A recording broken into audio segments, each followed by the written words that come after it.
So I'm going to get into this comment that somebody left on my YouTube channel, right?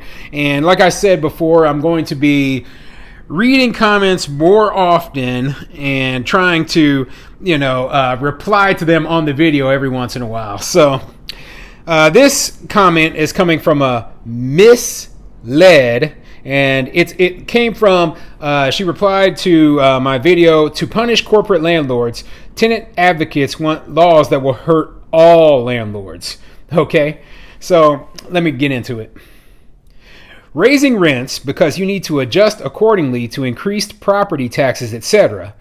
But it's another thing, which only appears to be what is currently happening nationwide. With the rate at which today's inflation has been going, it just doesn't match with the rate of just how much higher today's rent prices have reached, or even the housing buying rates are across the country. So many property owners / rental landlords see how much everyone else is now suddenly charging and profiting in. They stop thinking morally and ethically once they begin to see green.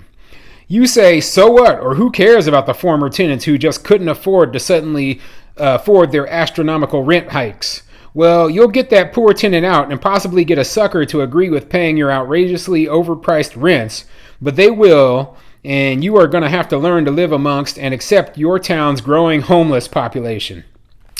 Now, this is a typical response from somebody who doesn't agree with the way that I see things, right? And that's okay. I don't mind if you disagree with me, and I encourage you. In fact, if you're a tenant or a tenant advocate and you're watching this video, leave comments, okay? We can get into a discussion about these issues, and that's exactly what I'm going to do right here. So, first of all, you're saying that it appears that landlords are raising the rates for whatever reason that you have in your mind. You have no clue, okay, why a landlord is raising their rents.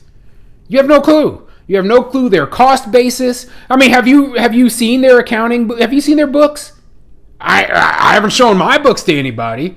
You have no clue what their costs are, what the increase in their costs is, and why they are raising their rents. You're just making a lot of assumptions here and then assuming that landlords are greedy. You're saying, well, their rent raises are higher than the amount of inflation. Well, maybe that's because the property tax increase was higher than the rate of inflation as well. Maybe their utility cost increase was higher than the rate of inflation as well. Maybe they just bought the property and their cost basis is way higher than the previous owner's was. That is what you see all over the country, right? If I buy a property for $400,000 and the previous owner had only bought it for $200,000, well, my mortgage is going to be a lot higher. Okay, so that means my cost basis is higher and I have to raise the rents on the property. Otherwise, I will not be able to even cover the expenses. Not only that, but who says that you have to be unwilling to make a profit off of your business? Okay, who says that? No other business in the entire world says, well, we can't charge anybody any more than, this amount because it wouldn't be ethical. You see McDonald's saying, well, it only costs us 20 cents to make a burger, but, we're selling it for $2 and that's unethical because, some people can't afford a burger. No. Okay, simply put, we are just like every other business. We're going to push our prices up to the most where we can make a profit. Okay, and you know what? Here's another fact for you. Since you don't seem to know anything about real estate investing and you're making comments that don't even make sense, what do you think that the average property, how much profit do you think that we make? I mean, for real. Now, for some of these cities and large multifamily buildings in places like New York City, the profit margins are very, very slim. Look at the cap rates, okay? The cap rate will give you a good clue of how much actual money they make. And some of them are like 3%. A 3% return on investment.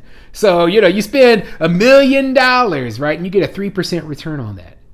And a lot of these big property companies, they're okay with smaller returns because it's nice, stable income, and they know that if they hold that property over 20 to 30 years, then they will get appreciation on it.